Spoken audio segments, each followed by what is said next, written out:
ازيك يا صديقي؟ عامل ايه؟ يا رب تكون بخير. النهارده هحكي لكم قصه غريبه حبتين، ممكن تكون حقيقيه وممكن جزء منها ما يكونش حقيقي، بس هي في الاغلب ان شاء الله حقيقيه، وده هديلكم بادله موجوده معانا. الحرب بين البشر والشياطين. اول حاجه هتيجي في بالك مثلا فيلم سيد الخواتم او صراع العروش، افلام الهوبيت، دي اقصى حاجه ممكن تيجي في مخيلتك. طب لو قلت لكم ان فعلا كان في حرب بين البشر والشياطين حصلت في عصر من العصور وقدروا يخلوهم يعرفوا قدرهم، طب يا ترى الحرب دي دارت فين وامتى؟ ومين اللي حارب الشيطان؟ ومين اللي خلى ابليس في غضب شديد ويجهز جيوش كمان استعدادا ليه؟ مبدئيا كده يا صديقي تعالى اعرفك ايه هم الغيلان. الغيلان دول شياطين بيقدروا يتشكلوا في اشكال، مش بالضروره تبقى اشكال بشريه، ممكن تبقى اشكال حيوانات مثلا، ممكن يبقى نصه حيوان ونصه بني ادم، ممكن يبقى شكله بشع على حسب. وده اللي خلى ابليس يستعين بالغيلان في الحرب دي. واكيد هم ليهم اوصاف وده مش موضوعنا النهارده. قبل ما احكي لكم القصه حابب اقول لكم على حاجات تثبت ان البشر فعلا اتقابلوا مع غيلان واتعاملوا معاهم، وفي منهم من قتلهم وقسمهم نصين. في عهد الرسول عليه الصلاه والسلام كان في ابي بن كعب،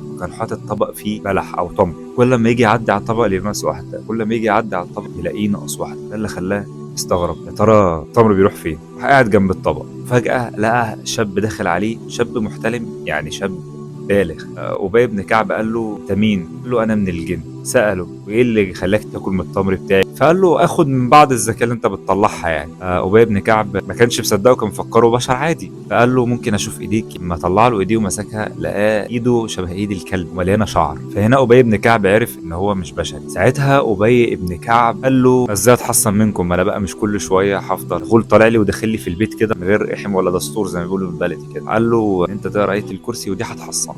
في عهد الرسول كان في ابو ايوب الانصاري اللي هو اول حد استقبل سيدنا محمد اما رجع من الهجره. وايوب الانصاري مسك غول وهو بيسرق، فزع شديد وخاف جدا، وقال له هل ادلك على كلمات اذا قلتها تحصنت مني؟ ممكن اقول لك كلمات لو انت قلتها تتحصن مننا وما تشوفنيش تاني. اقرا ايه الكرسي واخر ايتين من سوره البقره. ثالث قصه معانا خالد بن الوليد. سيدنا محمد امرهم ان هم يهدوا الاصنام، فامر سيدنا خالد بن الوليد بالذات ان هو يهد صنم العزة. على مدار العصور كانت التماثيل او الاصنام اللي بيعبدها الكفار عموما الشيطان او ابليس بيولى عليها جن او مارد من المرضى بيكونوا اناث، ان يدعون من دونه الا اناثا وان يدعون الا شيطانا مريدا. كان ابليس بيعاني مرضى من الجن ويكونوا اناث عشان يبقوا على الاصنام دي، بحيث ان هم يعملوا حركات كده او يعملوا حاجه في الصنم او يهزوا ريح حواليه فيتشكل اللي هم بيعبدوه ان هو فعلا اله وان هو بيعمل اي حاجه. سيدنا خالد بن الوليد كان بيهد الصنم، فظهرت له المارد الانثى اللي ماسكه الصنم العز، فراح سيدنا خالد بن الوليد ضربها بسيفه وقسمها نصين. وخالد بن الوليد قال ساعتها يا عز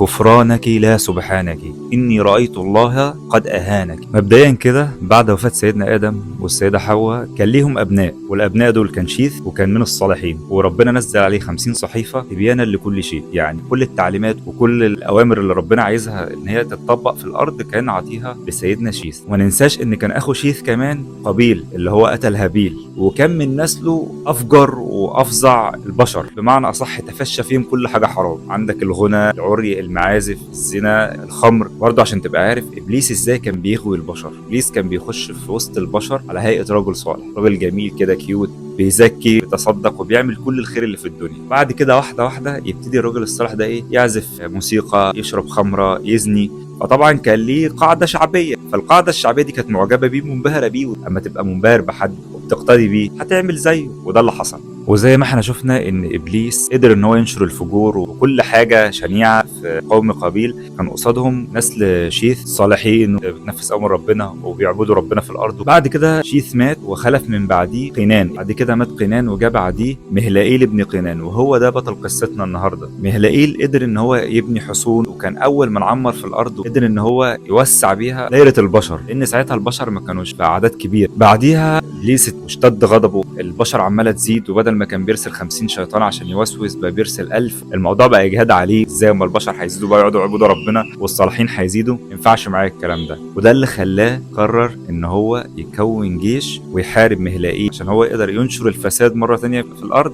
من غير الصالحين، او بمعنى صح يقضي على الصالحين ويخلي الفاسدين موجودين اللي هم هينشروا معاه الفساد. وده خلاه استعان بغيلان تشكلوا في اشكال بشعه. الغيلان دول اللي هم جزء من الشياطين بيقدروا ان هم يتشكلوا على هيئه ملموسه اللي انت تقدر تلمسها، ومن خلالها يحاربوا البشر ويقضوا عليهم.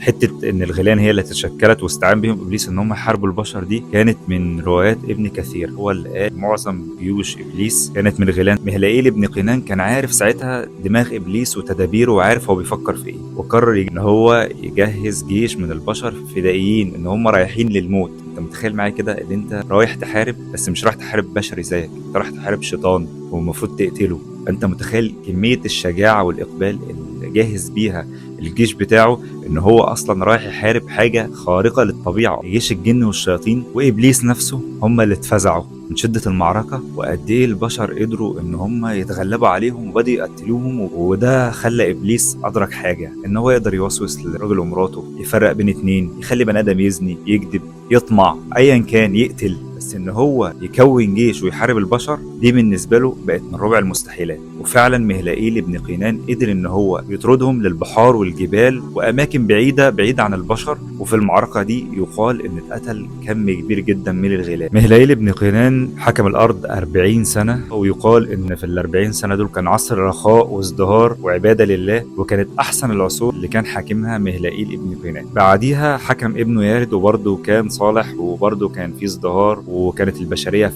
احسن حالاتها في عباده لله. وبعديها جه سيدنا ادريس، وطبعا سيدنا ادريس ليه قصه تانية، واحنا عارفين ان ربنا توفاه في السماء الرابعه. اتمنى ان انا اكون افدتكم النهارده وقدمت لكم حاجه ممكن تفيدكم وممكن تبقى ممتعه ليكم. عايزكم تدعموني بلايك، وما تنساش تشترك في القناه. يومكم جميل، كان معاكم حكم.